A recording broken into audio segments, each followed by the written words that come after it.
Hello, everyone. It's Shane Kanto, your Wasteland Reviewer, and welcome to Lost in the Wasteland, my weekly interview show where I get to learn a little bit more about somebody else's perspective on movies. And now, round four questions from my buddy Adam. Adam, thank you so much for coming on. Yeah, always a pleasure, Shane. Love doing this stuff. It's funny because it's been a while since we've actually done questions because we had been doing Mm. film interviews, but then I'm like, I got inspiration to start writing questions again, and now I have almost seven rounds of Well, questions. heads up, these are actually really tricky questions. So good ones made me think a lot. So yeah, no, I actually appreciate it because it's good to be asked the questions about stuff I'd never normally think about. Mhm. Yeah, That's the fun part. So yeah, let's get started. Now, Adam, what's your favorite movie scene? yeah. So obviously, I think out of the questions I'm gonna be asked, this is easily the hardest. It's a stupidly tough question, and I've narrowed it down to just a measly four. Okay, Okay. just four answers. The first one, just thinking about it, and scenes instantly come to my mind when I try to answer the question. The first one is always the Marty McFly in Back to the Future 2, and he's on the hoverboard in the tunnel. I've Mhm. seen that movie endless amount of times, like 20, 30, 40 times probably. But every time that one scene, I know it's going to happen, but it still gets me on the edge of my seat Mhm. every time. I just love that. I don't know why, if it's something because of something I saw in my childhood, but it's just a scene that always tenses me up. And I think it's just brilliantly directed by Zemeckis to be able to get that Mhm. out of me. Um, the party scene in Notorious, which is something we've spoken about before on a video when we Mhm. discussed Notorious itself. Yeah. That scene from Hitchcock is just a pure masterclass in Yeah. direction of suspense and tension. It's just ridiculously good for something so basic. Neo taking the red pill in the Matrix Mhm. was something that blew my mind in the cinema. Uh, um, just astounding stuff. And a big one, which is one of my all-time favorite movies, is the final scene in Seven, Ah. which is just another, Autobots! yeah, just goosebumps every time, goosebumps. And it's another film I've seen a dozen times or more. Mhm. Just always goosebumps, always on the edge of your seat. Superbly acted, performed, everything about that is perfect. Yeah. Absolutely. Yeah. Basically, there's so many iconic scenes from Back to the Future trilogy, Mm, and they just like live there in your mind. yeah. Um, yeah, so definitely check out our discussion in Notorious if you're looking for Yes, other episodes to absolutely. check out. That's such a great film, and that was such a great scene. Um, Mm, and just I'm actually going to be rewatching Seven for multiple reasons for this month as I'm doing it for one of the Scribe podcasts, and it's my movie club movie for this month for yeah. our Halloween special because let's get dark and ominous, and just Doesn't get much more. no, and boy is that ending something. Boy Ah, is man. it Yeah. something. And Yeah. then The Matrix is one of the most influential films of at least I definitely my lifetime, and just the impact that it had and all the cultural ways that people are taking red pill and blue pill and stuff like Oh, that yeah. and have Yeah. run with it, whether for good or Absolutely. bad. It's in the zeitgeist now. It's probably considered now. It's over 20 years old, an actual Hollywood classic now. So Yeah, I don't know what the time frame is on being regarded a classic. For me, it's longer, but Matrix is definitely like one of the it's all interesting timers. because my favorite podcast is the Cinephiles, and they won't talk Yeah. about a film unless it's 10 years old to at least Yep. get some kind of roots in. And Yeah. obviously, I think like, that's good. I think The Matrix is probably one of those films that felt like you watch it, it's like, this is destined to be a classic. Yeah. Even like just initially upon watching that. Now, thinking about some movie characters here, who's your favorite movie protagonist?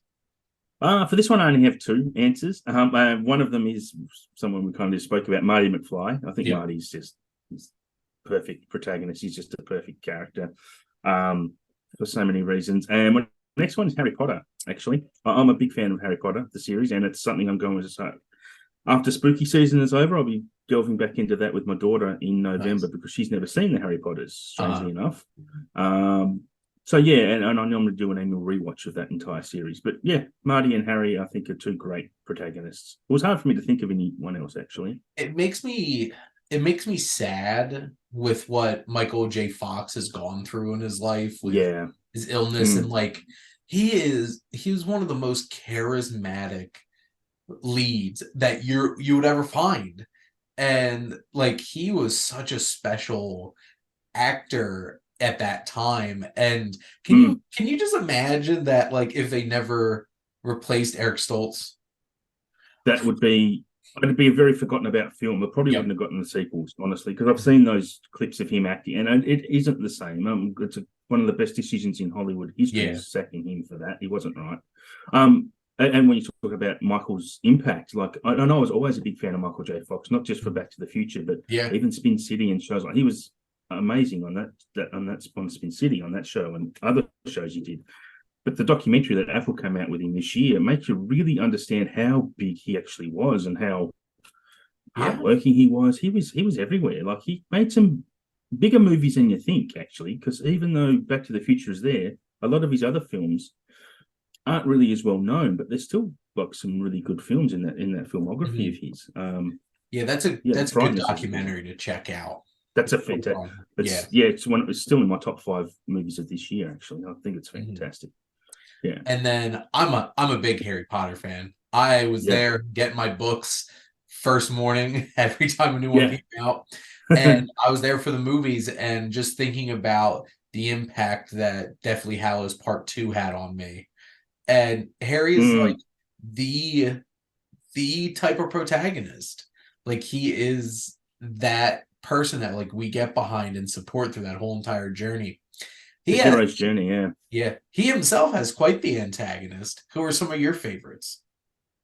Some of my favorite. Well, I've only got one answer for this one. Okay. But I might just go back one step because when we're talking about Harry Potter, and I've just been reminded, sorry to do this, but Mhm. what about favorite scenes in Deathly Hallows Part 2 when Harry grabs hold of Voldemort and they jump and he says something, but he calls him Tom. Yep. Every time I see that, it lights me up. I love the fact that he just calls him Tom. Like you're nothing special, you're just Tom. Yeah. And It takes such all a the power from him. it's such an incredible moment for him. Anyway, antagonist. Agent Smith is my favorite antagonist from the Mhm. Matrix. He's for the fact that he's got all the power in the world, Mhm. but he hates his existence so much Yep. so that he wants to infiltrate and put everything else at risk so he can become free himself. Like he's just a brilliantly written antagonist. It's Yeah, amazing. his character brings such great chaos to Yes, the yeah, system, and he is the system, which is that's the right. craziest thing about it. That's right, And oh my god, Hugo Weaving in that scene where he's in mate. like interrogating Morpheus is like, I hate the smell of it. And just Yeah, that whole thing's amazing it is and just fantastic. so fantastic. And then there's like 50 million of him in the next one. And then he gets a Yeah, Dragon Ball Z fight at the end of the third one. yeah. And like I have a lot of feelings about Revolutions, but like Jonathan Groff, like that was an interesting choice. Oh, mate, I think The Last Matrix is a genius piece of filmmaking. I love it. And you should see my review on Letterboxd if you want, and I explain the reasons why I think it's amazing. I thought he was Jonathan Groff's so great, and he was such an interesting Yeah. choice to be Smith in that. So, Mm, mm. but just that's such a great character, and it's so he's so interesting because he stands out so much as like a machine character. Yeah, yeah, And they did such a great job in the Matrix films of creating interesting machine characters and like how they're not like a Terminator, they're like a computer program. yeah. And it's like the whole I'm not gonna get into the whole entire Matrix at this point because then this is just Just gonna go the off the whole rails. lore of the Matrix. Yeah, it's a Yeah. different type of video. Yeah. Now, Adam, what's your favorite movie ending? Yeah, I've got two for this one, and Mm. both of them either make me tear up, both of them actually, for different reasons. Maybe mainly for happy reasons. First one is La La Land. That look at the end that they give each other, Yep. understanding where their lives could have been, and especially after that entire fantasy scene where Yeah. he's fantasizing about what their life should have been or what he wanted it to be like. And just that glance they give each other is just, it's both He's so heartbreaking and uplifting at the tired. same time. Like he Yeah, looks so exhausted and he tired after does. Yeah, performing, and just the way that he looks over at her so perfect. yeah. He's mentally done. Like he's like, I can't believe she's here. Hmm. That whole club is because of her. Even the Hmm. logo, it's just Yeah. it's just a phenomenal ending to a movie. And it's a movie I really need to see again in a hurry. And my next one is The Truman Show, another movie we've talked about on another video. So good. Where it's just that's goosebumps all the way, and just when he bows and walks out that door, it's just insane. It's just such an upliftingly brilliant outcome. That piece is so amazing, and then so is the gag at the very end where it's like, huh, what What's else on is on? next? Yeah, what You else is just on? like Yeah, yeah, that yeah, is just like just yep, hits what the yep, whole entire film was about in such a perfect way. yep. But no, the way that Ed Harris and Jim Carrey act that sequence is just amazing. Like Jim Yeah. Carrey should Oh, have been nominated for Best Actor for the Truman Show, 100%. But and it's Ed also the Harris did score get that, nominated. So yeah, he did. But there's also the score that underlies all what's yes. happening in that scene. Like the score makes that, like it's just beautiful. Mhm. And yeah, it's just such a perfect piece of film. Peter Weir knows how to get some great music to come in there and make you feel it all. Yeah, yeah. Now, what is a film that you really wish that you could watch in a theater for the first time? Um, this was an easy one for me because I've still never seen this film in the Mhm. cinema, and it was a film that I came to about 3 or 4 years later than everyone else. Like people are raving about this movie. Oh, you've got to see this. You've got to see that. That's Jurassic Park, the first Jurassic Park. It took me forever to see that because everyone raved about it so much. I was like, I was a teenager. I don't care. Mhm. I'll wait. I'll get to it when I get to it. But my God, I'd love to see that in the cinema again. Well, again, like for the first time, I would love for that. If that came back for what's it, 30 years now? It's 30-year anniversary this year of it. It is. So that Have would they be announced amazing if that anything? came back. Not that I'm aware of. No, That's it weird. doesn't even the 4K release of it. It's not even a great 4K version. Honestly, it's very subpar. But man, what a film to go see on a massive screen with Atmos sound or something. It'd just be Hmm. incredible. Yeah. Because I know a bunch of like right now, Hocus Pocus is out for its 30th anniversary, and I'm going to see Nightmare Before Christmas for its Oh, 30th okay. anniversary in theaters because like that's one I would love to watch in a theater for the first time. But like I cannot imagine having not watched Jurassic Park and going into a movie theater and just experiencing that on the big screen for the first time. You just said like Yeah. the na na na na, and just like the Um. swell of it all, and you're just like, Yep. Even that scene where talking about scenes that always make me tear up when every time when they are on top of the hill there, the grassy hill, and they see the Apatosaurus for the first time, and this looks that always makes me tear up because that score swells, and you go, "Holy, this is what these guys worked their entire life to see, and they're seeing yeah, it for real." And just the disbelief on them, and you crazy bastards did it. So he's like, yeah. such a great scene. So great. Now it was interesting. I just finished writing a whole entire article about why people should watch documentaries. What's a subject Hmm. matter that you feel like you would love to see get a documentary treatment?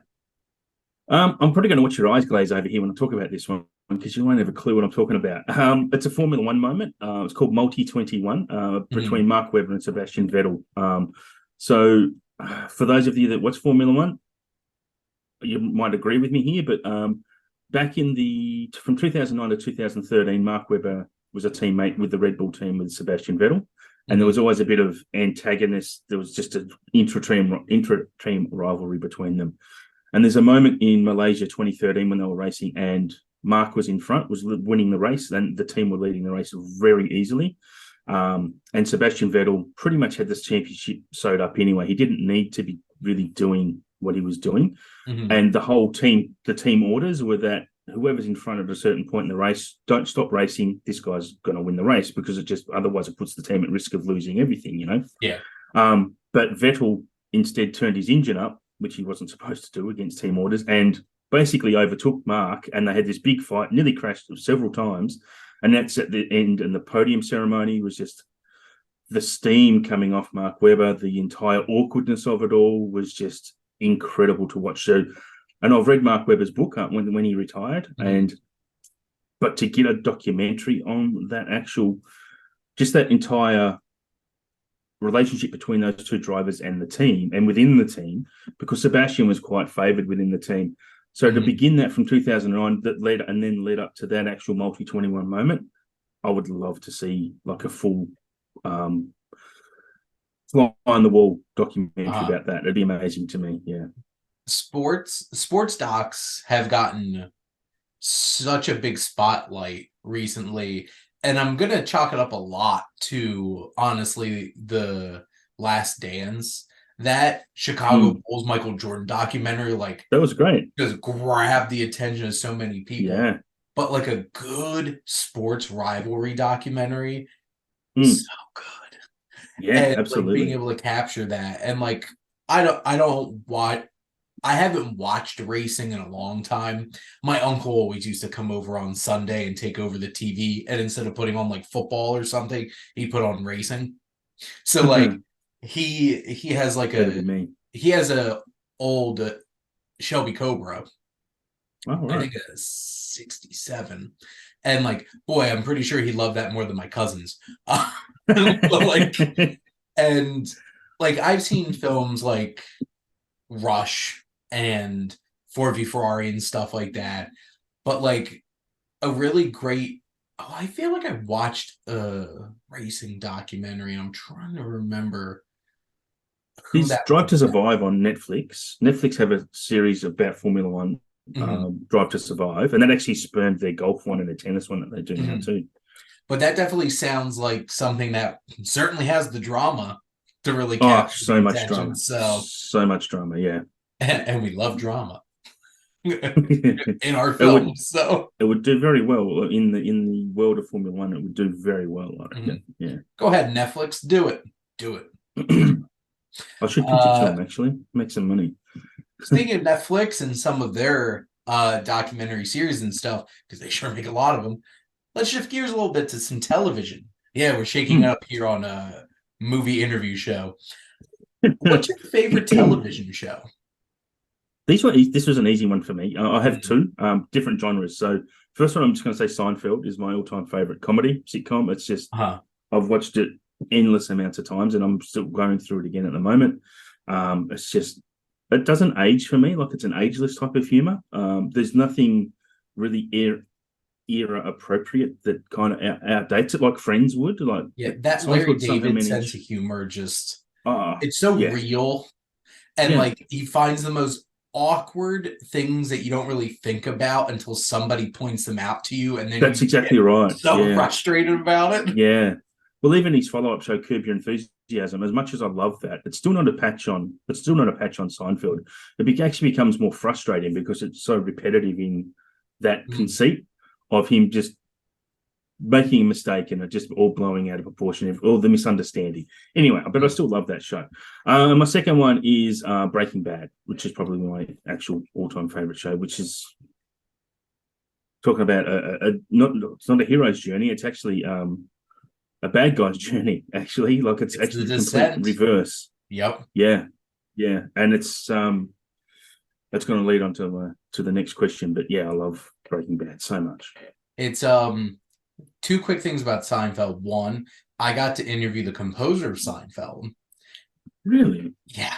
It was one of my favorite interviews I've ever done. He's such a cool guy, and like, I love Seinfeld too. I used to watch Seinfeld every day after school.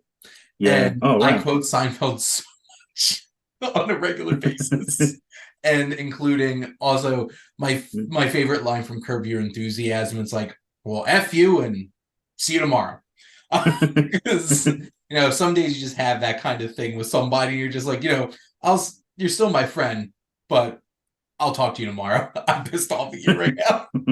And Seinfeld is just it's such a weird group of characters.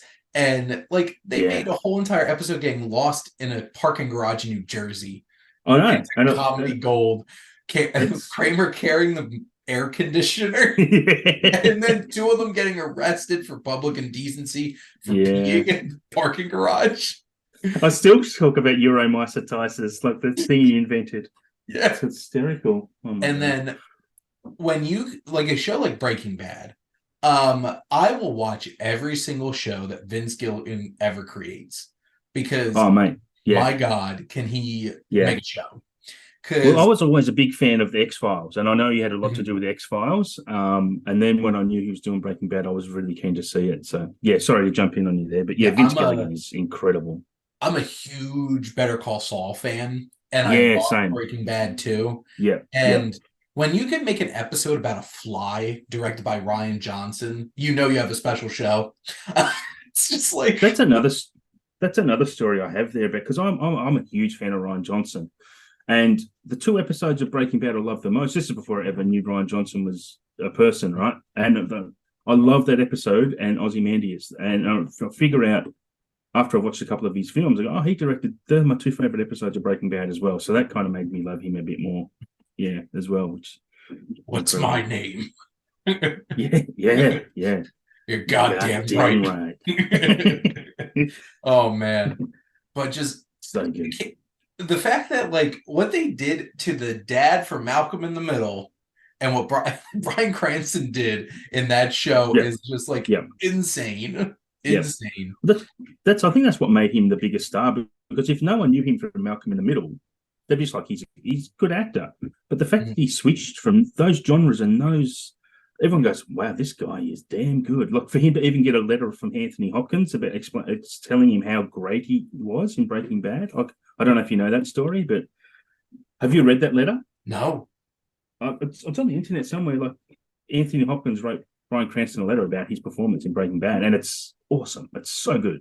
From I'm Anthony Hopkins. Checking that out later. Yeah. It's insane.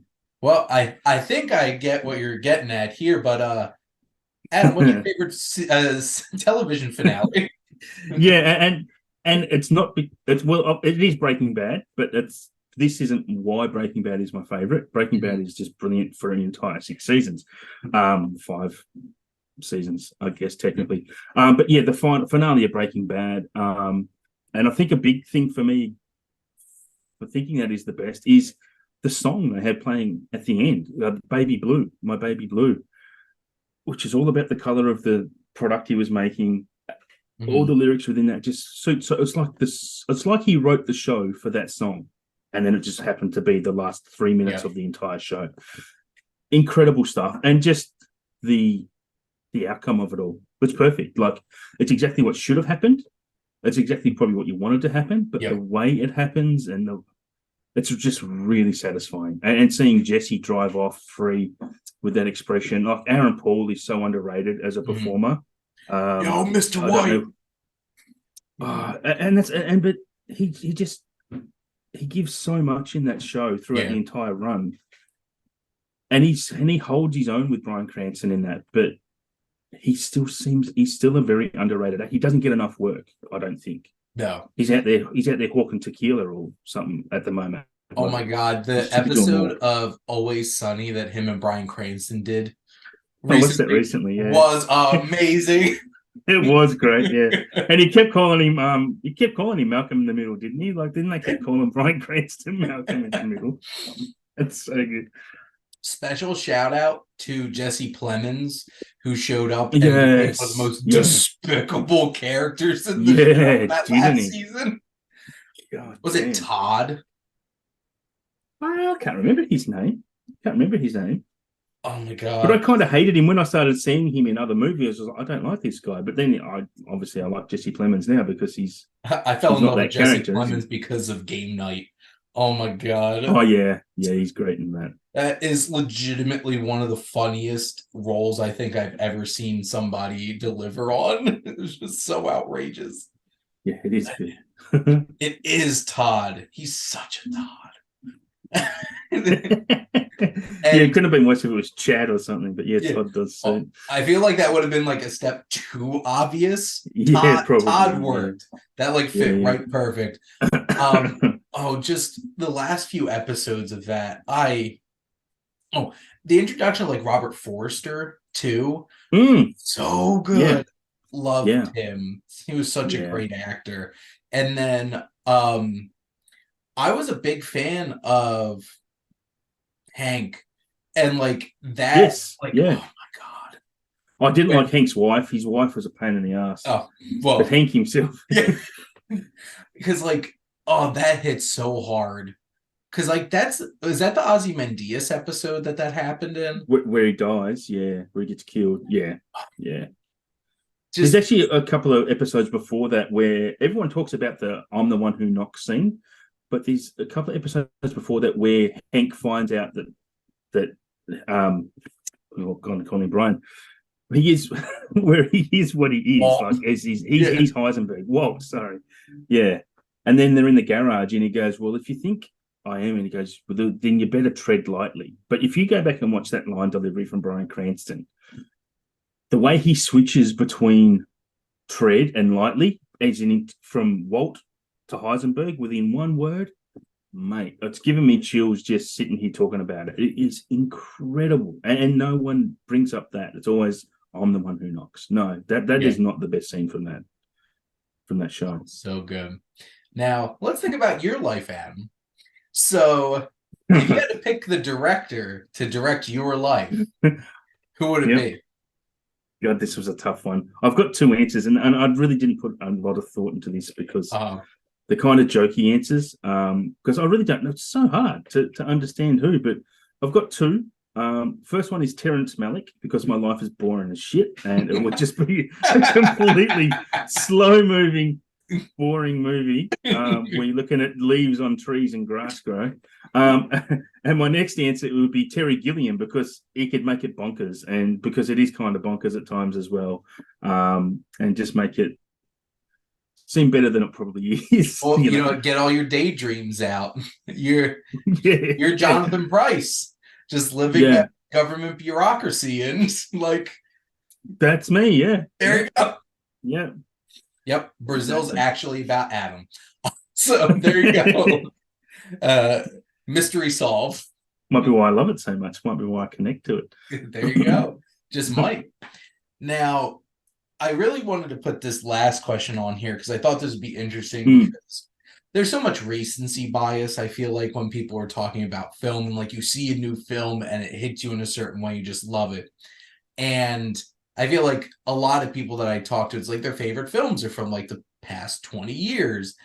But I wanted to push some people to like, I think my brother missed by like 3 months on one of his because he tried to put Dances with Wolves, and it's just like, nope, Ah, no, you were bored already by a couple months in 1990.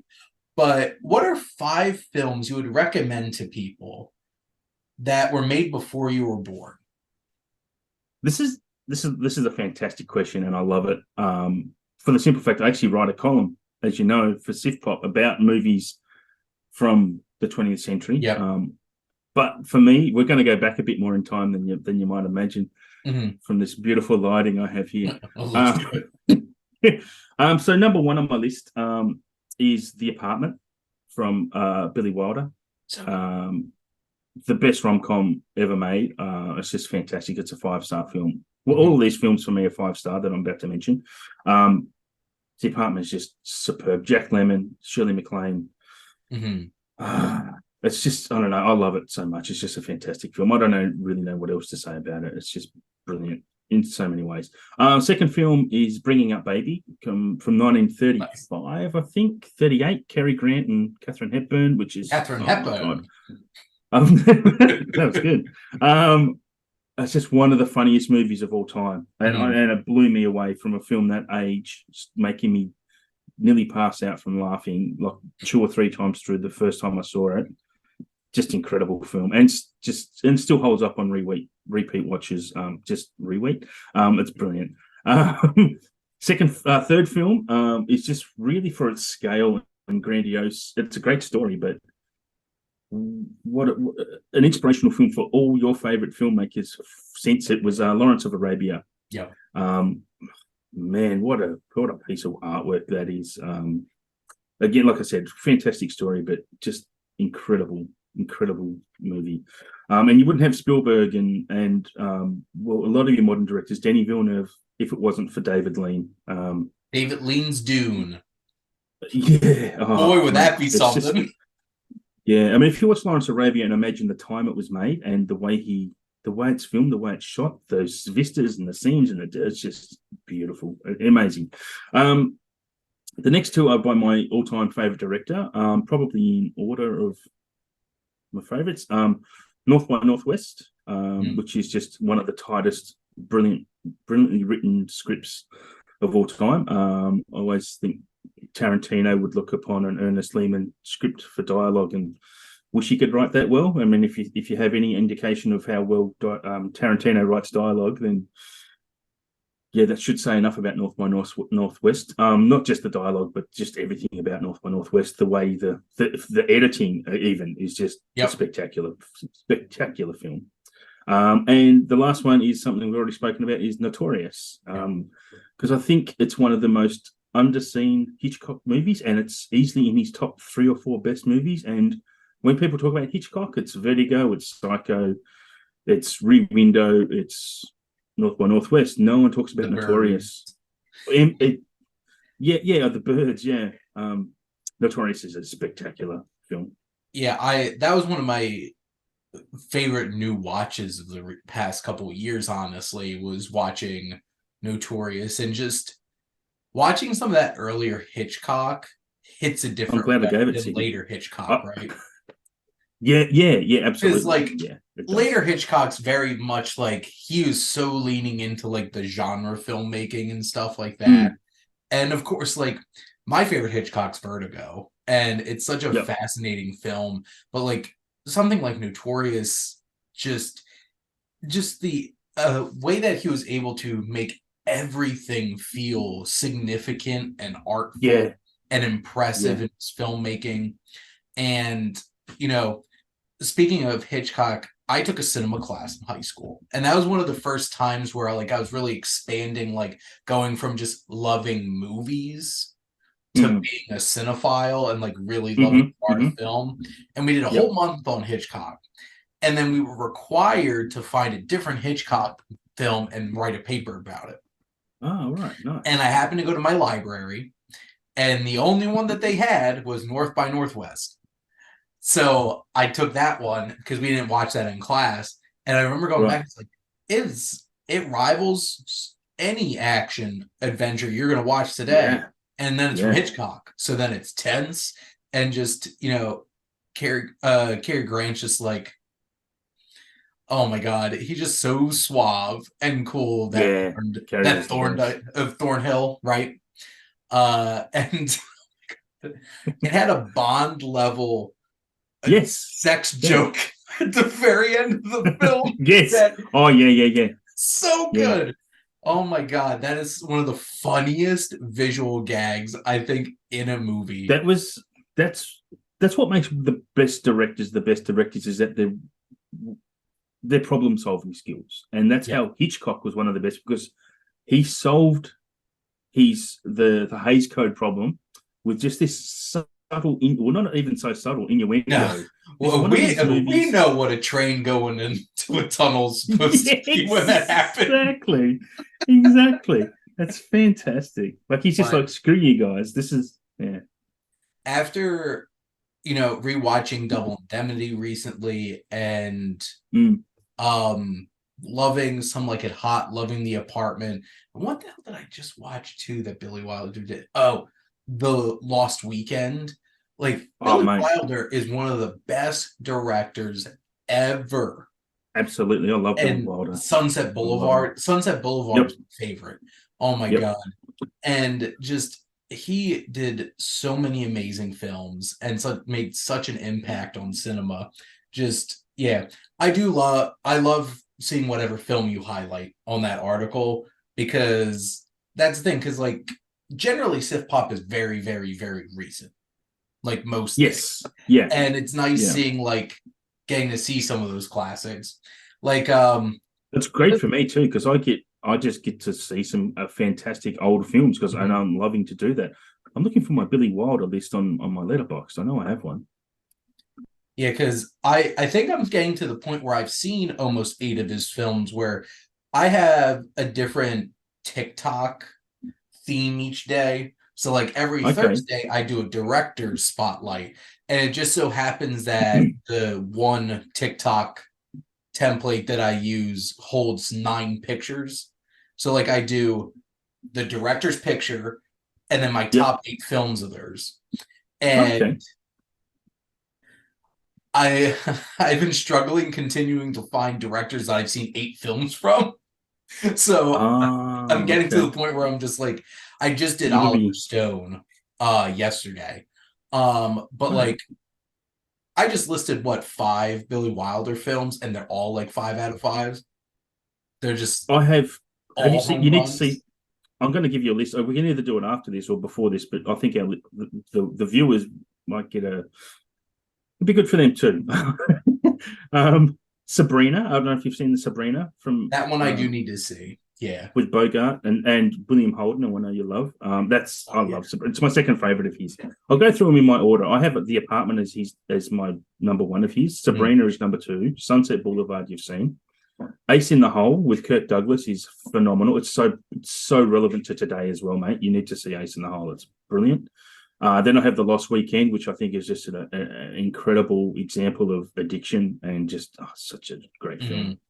I only said the next one is Five Graves to Cairo, which is I saw that a while ago. And it's actually Quentin Tarantino's favorite film of Billy Wilder's.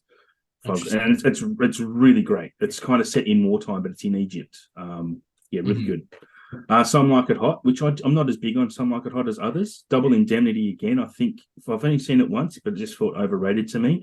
It's something I need to see again.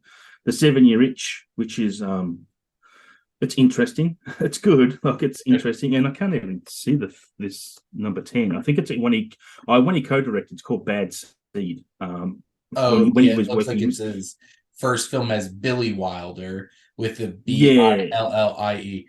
Wait a minute, he directed that? he came. Well, he co-directed it because he was actually apparently he was on his way from France to America, and he just It just co-directed this makes a movie with this movie on guy the in way here. France. Yeah, yeah, made a movie on the way. That's kind of the way the story reads, and it's okay. I mean, it's watchable, but it's not. You know, I've seen 10 of his films, and that's 10th on the list. So, There you but go. Billy Wilder is magical. And then you've got Howard Hawks as well. I'm another big fan of Howard Hawks. I don't know if you've Mhm. delved into him too much, but get onto his films as well if you can, because he's Yeah, amazing. absolutely. Yeah. Well, how I always like to wrap up my interview show is turn the tables and you get to ask me a question. So, what would you like to ask the Wasteland Reviewer? Well, completely lacking imagination because it's not early in the morning anymore for me, but I'm still only having one coffee in. I wanted to ask you because I don't know if you answered it. Yeah, who would you want to direct the film of your life? So, I had 2 ideas, and they both leaned heavily onto my Italian American upbringing Oh, yeah, and yeah, yeah. experience. Because being from New Jersey and being an Italian American, there's no way around being very ethnically Italian American. It's just like it's part of your life, like through and through. And Yep, yep. I'm not as close with my family anymore, so I don't do as many of like the big gatherings. But like pre-COVID, every single Easter, I would show up to a row home in South Philly, and over the course of a day, like half a day, between 80 to 100 people would go in and out of that row home eating frittata. And that was tradition every year. And just, it's Wow. so Italian. So Frittata. Francis Ford Coppola, who obviously put himself on the map, bringing the most authentic Italian American story in cinema to life, The Godfather. Mm-hmm. And this other one was like, because I don't have like a big sprawling life, but having watched Somewhere in Queens that Ray Romano directed this year, I think that Wow. would be an interesting choice because I really enjoyed that movie a lot because boy is Okay. that authentic and really capture Wow. like Italian American people. And like Ray Romano did such a nice job with it too. And I basically it's like I watched that, I'm like, these people could be my family. And Wow. it's a nice little film and it had a nice charm to it. So that was my other like backup response. Because Good answer. Scorsese's always an option too. Because Well, that's besides who I was. That's where I thought besides you were leaning. Coppola, because the thing is like You I enjoyed lost what you know. Scorsese before I did my Welcome to the Wasteland series on him. After I Hmm. watched all of his films, I never felt more understood by a filmmaker Right. than watching Wow. his films. Just Okay. the authenticity of like the Italian American culture, but even then, the Roman Catholic part of it too. And I'm just like, Right. guilt everywhere. It's just like, it's real. Catholic guilt is a real thing, and it's a real problem. And watching, especially his really early films like Harvey Keitel, like Yeah. I really felt that. I'm just like, oh my God, Scorsese definitely gets it. And So you you mean talking about Mean Streets or something, or what the hell was the name of it? Alice Doesn't Live Here Anymore? I actually I did not expect to love Alice Doesn't Live Here No, as me either. much as I Me did, either. That's another but video we did, guys. If you want to go back and watch that. it is also, for the record, Martin Scorsese was born November 17th. I'm a November 19th kid, so I'm like Wow. almost birthday buddies. Just throwing that out there. That's my mum's birthday, actually. Which one, the 17th or the 19th? 17th. Yeah. Oh, so she is a birthday buddy with Martin Yeah. Scorsese. Yeah. Well, first off, Italian American is my favorite documentary because my God, is that so unbelievably relatable to me? Where he just interviews his parents. Who's that? Okay. Was it who's that knocking at my door? I think it was. Okay. So Definitely have not seen that. that and Mean Streets were really like two films, like especially Who's That Knocking at My Door, just like really captured that experience. And then like you get introduced to Harvey Keitel's character in a church in Mean Streets, and it's just like he just feels that like Catholic guilt through that whole entire experience, and it's really impactful. And some of my favorite faith-based films are Scorsese films because they don't make faith-based films like they used to. They certainly don't, because now they're just like, I now they're I like, don't know. who needs a story or writing or direction when you could just push a message? It's like they don't make Ben Hur like that. They didn't even make Ben Hur like that anymore when they remade it. So I've not seen. That's one of my lists of shames. Is Ben Hur? I've still got to get around to that. There's a lot of those old classics that are 3 hours long. I went to watch Cleopatra the other week, and it's like almost 4 hours. I'm like, yeah. no thanks. I'll No watch three thanks. other movies in the What's same funny time. was Rowan threw some Ben Hur shade when we were recording last, because he Right. made a comment because we were recording about the best years of our lives, and he said Okay. it could have been leaner, it could have been trim, similar to like Sorry Shame, but like Ben Hur, and I'm just like, just like, how dare you? It earned all 3 hours and 30 minutes of that runtime. Yeah, I need to say that. But Yeah. anyway, I did appreciate that question because yeah, I feel like somebody who really understands that. I do like the Ray Romano pick because I feel like it would be different. And It's unique. Yeah. his film was a lot more like grounded and like just it felt like normal people. Like Mhm. my family's not a it's like a mob, like um what the hell word was I going for? Like dynasty or something like that. Like, it's like I'm not from like a big mafioso family. It's just like Yeah. I'm Yeah. just like a normal kid from South Jersey. So like Yeah. I feel like Ray Romano would capture like the just authenticity of just the normal people just being Italian Americans, just living Trying to that shake life. the stigma. Yep. But Adam, Thank you so much for coming on. Thanks for having me. It's a treat as always. And would you like to shamelessly plug anything before we wrap up?